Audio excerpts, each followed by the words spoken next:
Ya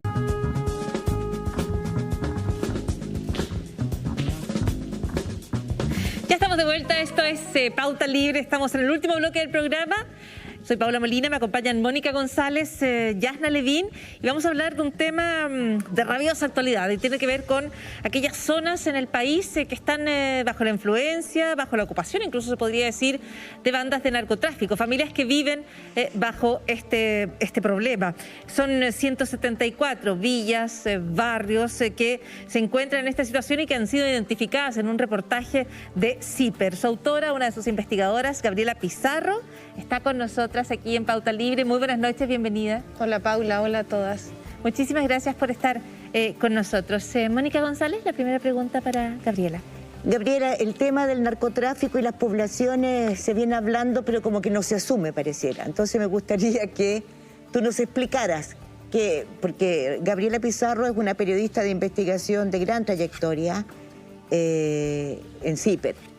Entonces me gustaría saber en esta investigación cuánto tiempo duró, cómo lo hicieron para determinar cuáles son las zonas ocupadas por el narcotráfico en el Gran Santiago. Sí, mira, lo que hicimos fue, bueno, esto demoró más de un año de trabajo, no solamente mío, sino que de todo un equipo de CIPER, del Centro de Investigación Periodística de la UDP, de Pablo Regada, que es un ingeniero que nos ayudó a armar como toda la geolocalización de los servicios, en fin. Lo que hicimos fue tomar primero como base las investigaciones que ya había hecho CIPER el 2009 y el 2012 para rastrear estas zonas y además tomar un informe del año 2016 de la Fiscalía, del Observatorio del Narcotráfico de la Fiscalía, que detalló muy bien en la región metropolitana los barrios críticos que concentraban delitos por tráfico de drogas. Y sobre esa muestra nosotros empezamos a aplicar filtros. Definimos zonas que, en primer lugar, muchas empresas distintas la identificaban como zonas rojas. O sea, zonas donde es complicado entrar, hay mucha violencia. ¿Podrías contarnos cuál es empresa? Porque ahí es donde uno empieza a delimitar que el Estado echó pie atrás, ¿no es cierto? Nosotros hablamos principalmente con 5 empresas, 5 tipos de empresas. Empresas de agua, sanitaria, de empresas eléctricas, delivery de comida principalmente, ambulancias y correos, porque son empresas que tienen que entrar sí o sí a las calles a hacer su trabajo, ¿no? Y esos 5 tipos de servicios los trabajadores, los dirigentes sindicales nos fueron contando, sí, mira, acá tenemos problemas, y fuimos haciendo ese filtro y dejando las zonas que efectivamente concentraban las alertas. Y además, disculpa, una pequeña interrupción, ¿sí? Cuando te decían tenemos problemas, ¿qué problemas tienen?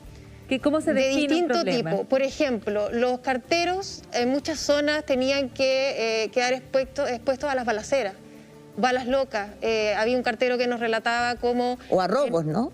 Robos, por supuesto. Hasta les cobran peaje. Salen con bolsas de monedas para pasar monedas mientras tienen que entregar las cartas. Algunos incluso salen armados con bates, con cuchillos, porque es muy dura la interacción con el crimen organizado en la calle. Son sectores donde el crimen organizado tiene su gente en la calle, tiene control. Sus soldados. Sus soldados, saben quién entra, quién sale, quién vino a hacer, qué vino a hacer la persona que entró, que no es de ahí. Entonces muchos carteros, por ejemplo, podían entrar, pero porque llevaban décadas trabajando en la misma población. Entonces ya los conocían. Ellos me decían, yo a estos cabros los conozco desde que salieron de la guata de la mamá.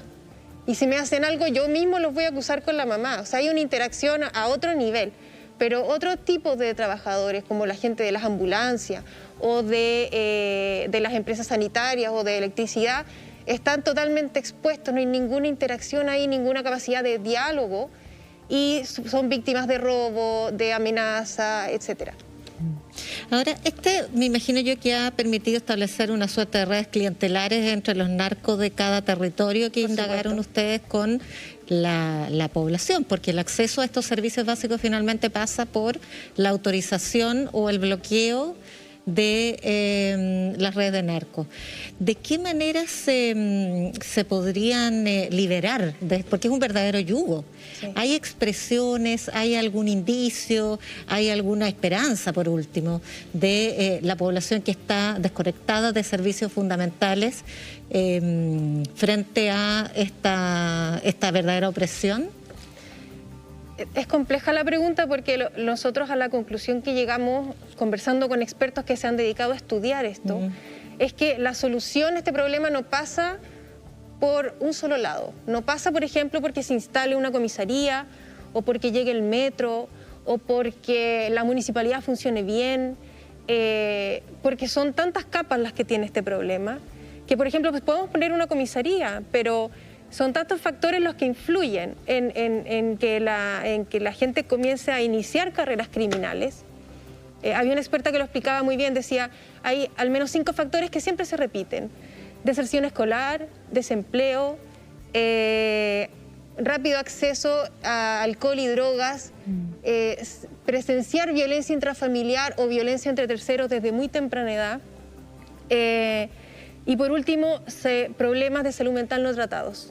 Esos son como los 5 factores que efectivamente se repiten en toda esta zona y eso no te lo soluciona una comisaría, por ejemplo. No. Lo que pasa es que frente a distintas adversidades hay un elemento común en las comunidades de cierto tipo de territorio, sobre todo afectados por pobreza o carencia, vulnerabilidad, y es las redes de solidaridad. Sí. Eso es muy bueno y lo vimos en las ollas comunes desde luego, pero es un clásico en las comunidades sí. Con ese tipo de afectaciones. Aquí se produce eso frente a este enemigo, este opresor, y cómo se expresa. Existe, pero recordemos que estamos hablando de organizaciones territoriales, sociales, compuestas por los vecinos que tampoco tienen muchas herramientas para enfrentarse a un arma. Porque estamos hablando de soldados del narco que tienen acceso a un tipo de arma que hace 10 años no existía en las calles. Hace 10 años lo que existía era la arma hechiza, ¿no? Y la misma experta que nos mencionaba estos factores que yo te decía, nos decía, antes el que entraba a una banda criminal tenía que pasar ciertas etapas o pasar un tiempo para recibir un arma. Hoy día no, el arma se le entrega inmediatamente. Y vimos, perdona Mónica, es que vimos historias de organizaciones sociales que paraban ollas comunes, que tenían una actividad muy permanente en la población, pero en el momento en que se encontraban con el narco, hasta ahí nomás llegaban, porque la amenaza llegaba inmediatamente, e incluso contamos historias de personas que fueron asesinadas en Puente Alto por meterse en el negocio en contra del narco. Por lo tanto, lo que hay es una organización criminal que también quiere tener no solamente el control, sino que, si no me equivoco, quiere ser el que dispense cajas de alimentos, ayudas a los que necesitan. O sea, él es la ley y el Estado, ¿no? Es un Estado paralelo. De hecho, ese concepto lo ocupaba uno de los expertos. Decía, son como pequeños estados dictatoriales que benefician a quienes los dejan funcionar y castigan a quienes denuncian. Eso es así. Y lo que hacen es no solo coercionar a la gente a través de las amenazas y la violencia, sino que también resolverles los conflictos del día a día, que es el rol que debería tener el Estado en esos lugares, ¿no? Si tu hijo se enferma, si necesitas un medicamento caro, es el narco el que llega y te ofrece el dinero para solucionar ese problema. Entonces se comienza a construir todo como una forma paralela de solucionar los conflictos dentro de la población, y el Estado ahí se ha retirado, no actúa. ¿Y a quién representa el Estado en esa zona? Principalmente la policía. Y lo que nos cuentan las personas en todas las zonas que nosotros visitamos es que la policía no existe, la policía no aparece, ni frente a una denuncia de un robo, de un asesinato, o hasta que la música está fuerte en la noche, no entran. Eso no está ahí, pero tú dices también, esto no es un problema que se pueda solucionar con una comisaría. No. Este es un problema que tiene muchísimas capas, desde la deserción escolar, que más bien uno habla de abandono, de deserción escolar, pero la verdad es que son estudiantes, son jóvenes, son niñas, niños, adolescentes que de repente no pueden sencillamente seguir estudiando. Yo quería preguntarte, Gabriela, porque la impresión puede ser respecto a quienes no están cerca de estas realidades, a que se trata de situaciones muy marginales. O muy puntuales, ¿no es cierto? Claro. O muy puntuales, o muy específicas. ¿Ustedes calculan cuántas personas viven en estas villas, barrios, bajo esta descripción que tú nos haces? Más de 1 millón de personas solamente en Santiago. Ni siquiera hablo de la región metropolitana completa, porque la investigación está muy focalizada en el Gran Santiago. Ajá. Pero es más de 1 millón de personas, o sea, estamos hablando por lo menos del 15% de la ciudad. Y esta historia no es nueva para esos sectores, o sea, esto ya lo contamos el 2009, el 2012, y probablemente hay mucha gente que va a enfrentarse a esta información, a este reportaje, va a leer los textos, va a ver el mapa y va a decir, pero esto no es nuevo, si esto lo estamos sufriendo hace mucho tiempo. Y es cierto, pero hay un sector minoritario, creo yo, de una élite principalmente, y que lamentablemente ahí están las personas que toman las decisiones, que no se están haciendo cargo de este problema y están haciendo la vista gorda. Cuando tú hablas, perdón, pero cortito, nos diste muy clara la descripción, por ejemplo, de cartero, ¿no? La distribución del correo es una cuestión que se da sentada en distintos lugares. ¿Qué pasa, por ejemplo, con una ambulancia en una zona como esa? Las ambulancias tienen que esperar que la policía asegure la zona antes de entrar. Y ustedes imaginarán el tiempo vital que se pierde. Y muchas veces, las mismas personas de la ambulancia nos decían, muchas veces Carabineros no responde. Y nosotros no vamos a exponer a nuestros funcionarios o a nosotros mismos a entrar a esa zona ante la amenaza de que nos llegue un balazo, de que nos amenacen, de que el baleado fue baleado por una persona que trató de asesinarlo de la banda rival. No a querer que llegue el funcionario de ambulancia a revivirlo. Hay historias. La atención, claro. Claro, y recogimos historias de trabajadores que llegaron con la ambulancia, comenzaron a tratar a la persona con la pistola en la cabeza. Entonces, y son funcionarios que ni siquiera tienen un seguro de vida o una bonificación que les reconozca ese peligro. Es tremenda la situación. Estamos conversando con Gabriela Pizarro. Es tremenda la investigación, además, que logra dar luz respecto a esta situación en la investigación de CIPER, que, como tú decías, se va reiterando y va mostrando además cómo este fenómeno se empieza a expandir un poco más cada año. Se visualiza, ¿no? Hay una visualización de la zona. Claro, y empezaron también a formarse macrozonas, o sea, barrios que nosotros en el 2012 vimos que era solamente un barrio, y ahora volvemos a revisar la misma zona y esto ha crecido. Conurbaciones. Conurbaciones controladas por el narco. Ahora, ¿alcanzó a tomar periodo pandémico o fue previa a la investigación? No, fue en plena pandemia. En plena pandemia. Sí. Y en la medida en que las cuarentenas se recrudecieron, ¿cómo afectó eso?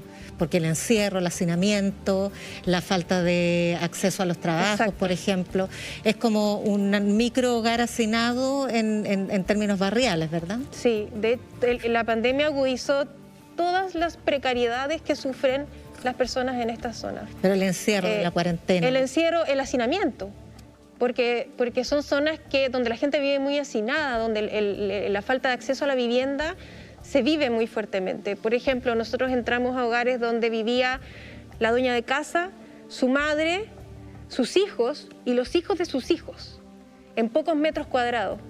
Y eso no es algo extraño, fue una regla que nosotros vimos en todas las zonas que visitamos. Y además a eso sumémosle, por ejemplo, la falta de acceso a la educación.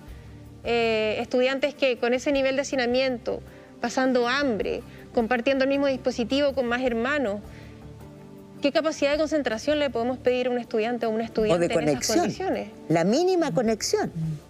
En esa zona los profesores nos decían, a nosotros no nos interesan las notas.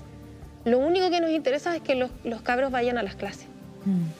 Gabriela, tú hablabas de una élite, un sector que no entiende, que no dimensiona este drama, porque más de 1 millón de personas son prisioneros del narco.